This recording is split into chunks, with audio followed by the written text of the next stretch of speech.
The other day I had this this dream where I don't remember exactly who it was, but some guy was like, if you let us take out one of your ribs and amputate one of your legs and arms, it'll be really good for the environment. You can save a lot of trees and stuff like that. And I was like, yeah, sure. So he was gonna like amputate my arm and leg and stuff, and my rib. And then the alarm clock went off, and I woke up, and then I was like, that doesn't make any sense that losing limbs would help the environment. So then I went back to my dream and I said to him, that doesn't make any sense, you can't have them.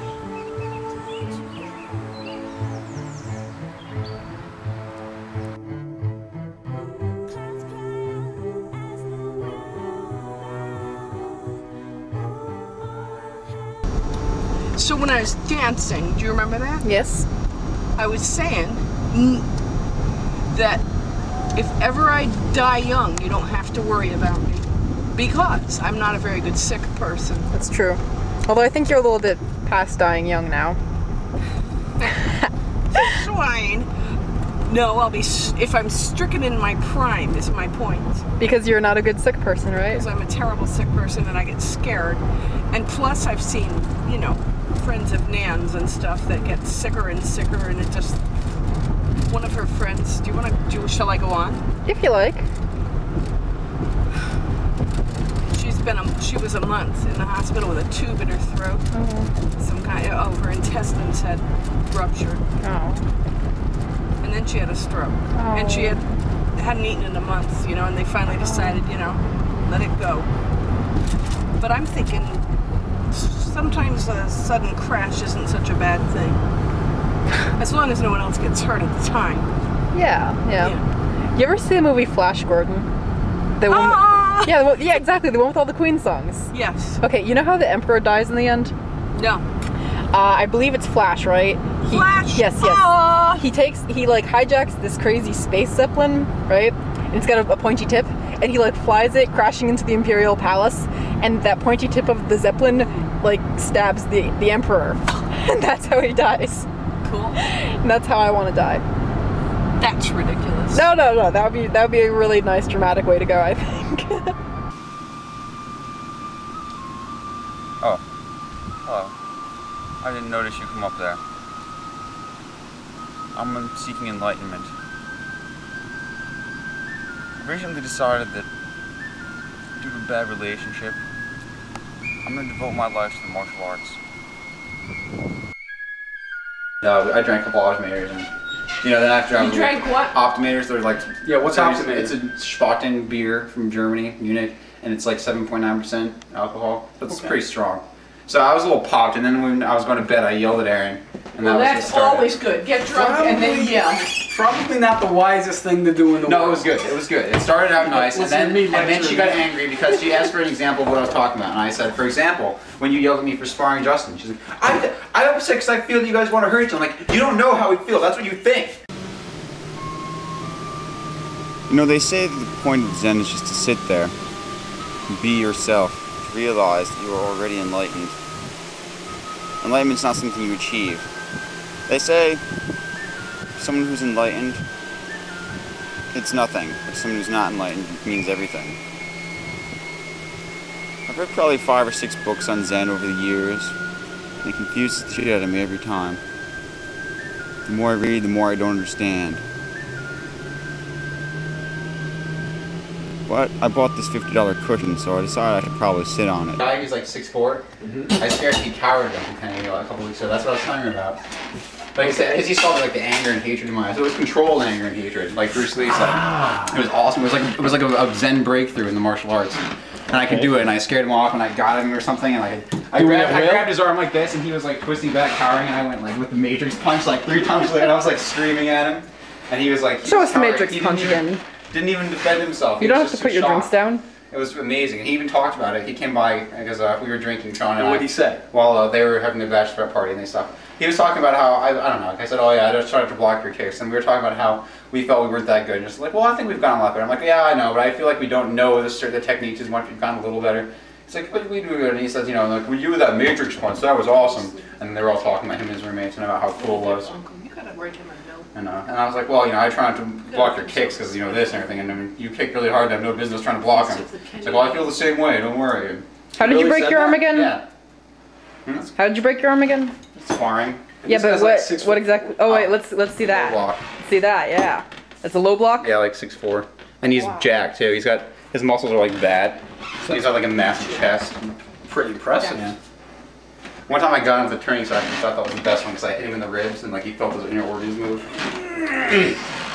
That would. Half the problem is reigning in the uncontrolled mind, as the Chinese always say.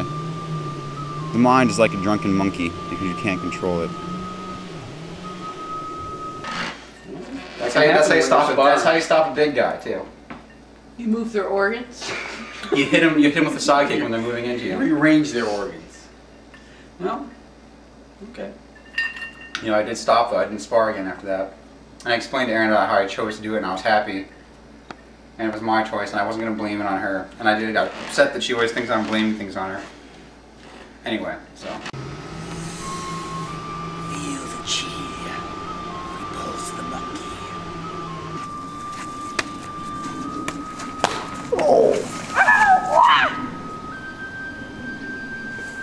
Now you die, bitch!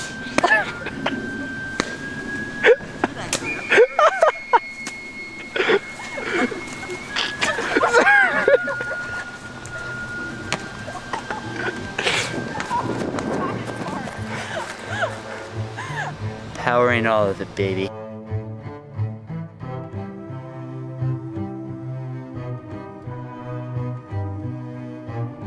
Vibrato. Say what? It's an exercise that helps, you know, little thing that goes, you know. That thing. And how does the exercise go? You have to just kind of slide your finger back and forth and control switches. I think that you do that same exercise in the bathroom sometimes, don't you? That hurt. Budding cinematographer here. You know, we have to. when bad things happen to me, I have a nice glass of Jack in the Rocks. That's right. Depending on how bad my mood is, I might swallow it in, you know, all 2 gulps or 3 gulps or maybe even 1 gulp. But in the end, I always smell like Jack Daniels. Is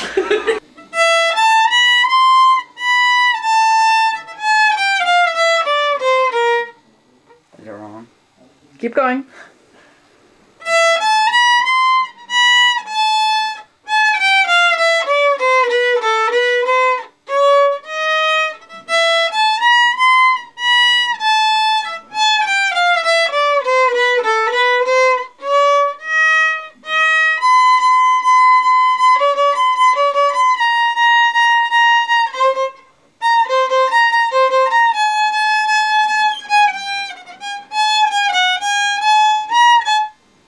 Sean has performance anxiety. Shut up. I do have Jack Daniels, and usually That's Ron's Jack Daniels. I know. He always I told didn't me know that. A gift from I could his swear. young I thought it was Hey. Sean. I thought it was Sean. For the record, Dad mixes his Jack with water. He's not a real man. God's not. And then this guy offers him a cigarette, and he says, I took it and I lit it up. I'm only a moderate smoker. Then when the other guy lit up his cigarette, he said, oh, that guy smokes like a fiend, because he knew him. But, you know, he's just talking about him smoking 3 cartons a day and crap. Cartons or packs? Cartons. Holy shit. Yeah, he smoked a lot that day. And, you know, he's just making fun of this other guy. He said he smoked like a fiend. And, you know, made me angry. Hey! What made you angry? Catcher in the Rye. You know what makes me angry is you don't like do your curtains up and down and open and close, and I worked so hard. Mikea. Look at how stupid it looks. Look at how fancy it would look if you did that. But does he? Does he even bother? Does he? And look, do you know how nice it would be if you put his bed away? But does he? You mean Patrick's Zen mat? And look at that pile of stupid in there. Take your squeezies and pick it up, you big dope. Let's squeeze it Good out. night.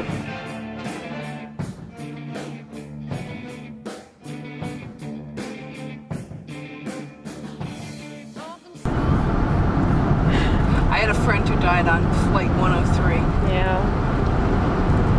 She was quite a comedian. She was going to be the next Betty Davis or something. She was going to be an actress.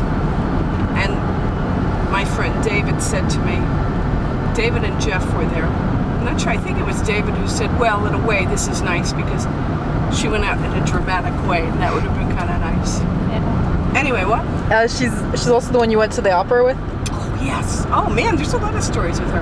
One time we went to Reed's, too.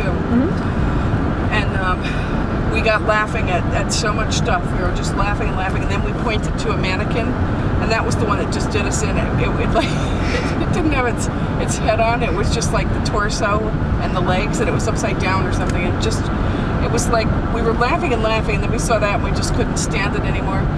And then we were walking around holding the tops of our heads, the muscles above our ears, because they hurt so bad because we were laughing. So we were walking around the store going, this. I said to her, oh, the muscles right here on me hurt really bad. And she goes, my God. Anyway, so what was the other one? Oh, the opera, yes. So then she said to me, oh, my mom said, we're going to the opera, Liz and I, in the high humanities class for the gifted and highly motivated.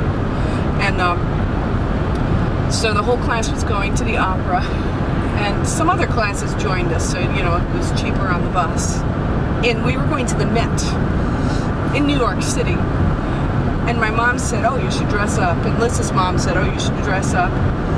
And Liz and I, in high school, we really didn't dress up, especially Liz. And I really looked kind of sloppy most of the time. Anyway, so Liz had on a green, light green, lime green chiffon dress with the velvet bodice. And I had a black velvet skirt with a red satin shirt and a cameo. And we went, and everyone else was dressed casually. Not as sloppy as we usually dressed, but certainly not dressed up. And we looked ridiculous. And then we stopped at like McDonald's on the way home. Nice. Yeah. But you started laughing there too, right? No, Liz just said that she was gonna. Liz just put on it when we went to the restroom. She was pretending she was some kind of wealthy woman. Look, drive in, get pictures for the grandchildren. They're gonna be gone someday.